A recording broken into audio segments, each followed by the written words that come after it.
আজ আমরা দরদি টুনি ও একটি মরা গাছের গল্প বলবো। টুনি ও তার বাচ্চারা একটি গাছে সুখে দুঃখে বাস করত। টুনিকে খাবারের জন্য অন্য কোথাও যেতে হতো না, কারণ সেই গাছে ছিল অনেক ফল। গাছটির সঙ্গে টুনির সম্পর্কও ছিল খুব ভালো। বন্ধু, কেমন আছো? ভালো আছো? হ্যাঁ বন্ধু, ভালো আছি। ওই যে উপরের ডালে আমি কটা পাকা ফল তোমার জন্য রেখে দিয়েছি। আচ্ছা বন্ধু, আজ তাহলে একদিন কাক ও তার বাচ্চাদেরকে নিয়ে বাসার খোঁজে যাচ্ছিল। তখন টুনি তাদেরকে দেখতে তখন সেই গাছটি বলে, কোথায় যাচ্ছ বন্ধু? এই তো বন্ধু, বাসার লগে যাচ্ছি। এসো না বন্ধু, আমার ডালে তুমি বাসা করো, সবাই একসঙ্গে মিলেমিশে থাকবো, আর এই আমার গাছের ফল খেয়েই তোমার হয়ে যাবে। কিন্তু কোনো কিন্তু না, এসো আমরা একসঙ্গে থাকবো আর এই বন্ধুর মিষ্টি মিষ্টি ফল খাবো। তারপর তারা সবাই মিলে থাকতে শুরু করে। আরও অনেক পাখি সেখানে বাসা বেঁধে থাকতো। কিন্তু হঠাৎ দিন দিন গাছটি যেন কেমন শুকিয়ে যেতে থাকে।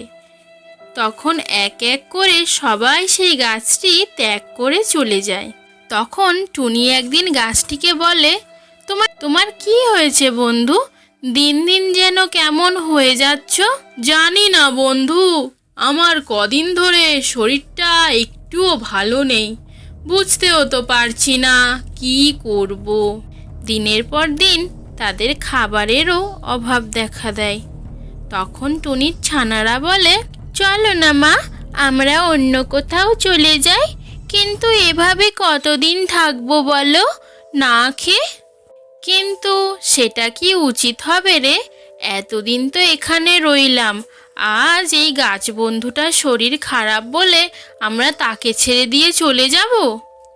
তাহলে অন্য কোথাও থেকে একটু খাবার আনতে তো পারো, বড্ড খিদে লেগেছে মা। আচ্ছা, আনছি। তখন টুনি লুকিয়ে লুকিয়ে খাবার আনে, যাতে সেই গাছটি দেখে দুঃখ না পায়। কিন্তু হঠাৎ, বন্ধু, কি লুকোচ্ছ আমার থেকে? এই তো বন্ধু, একটু খাবার, তুমি কি মনে করবে সেই জন্য আমি একটু লুকিয়ে লুকিয়ে নিয়ে যাচ্ছি। ছানাদেরও তো খিদে পায় বলো, আর তোমার এই অবস্থা। হ্যাঁ বন্ধু, আজ আমি মৃতপ্রায়, এখন আমার নিজেরই খাবারের প্রয়োজন। তোমাদের আর খাবারের জোগান আমি কিভাবেই বা করব। এই নাও বন্ধু, তুমি খাবে? একদিন আমি তোমাদের কত খাবার দিয়েছি, কিন্তু দেখো আজ আমারই কোনো খাবার নেই।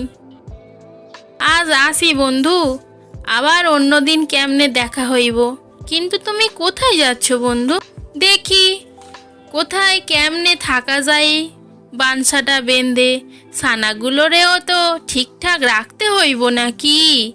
আর এই মৃত গাছে থেকে আমার সর্বনাশ আমি করতে পারুম না। তখন গাছটি শুনে মনে মনে খুব দুঃখ পেতে থাকে। বন্ধু, আমায় একটু বিষ এনে দিতে পারো? এই রকম শুনতে হবে আমি কোনো দিনও ভাবিনি। তুমি কাকের কথায় কর্ণপাত করো না, আমি এক্ষুনি আসছি। তখন টুনি একটি কবিরাজকে নিয়ে আসে। তখন বৃক্ষটি বলে, এ তুমি কি করলে বন্ধু? যেটা আমার অনেকদিন আগেই করা উচিত ছিল। এবং বৃক্ষটি আস্তে আস্তে আবার তার নতুন প্রাণ ফিরে পায়।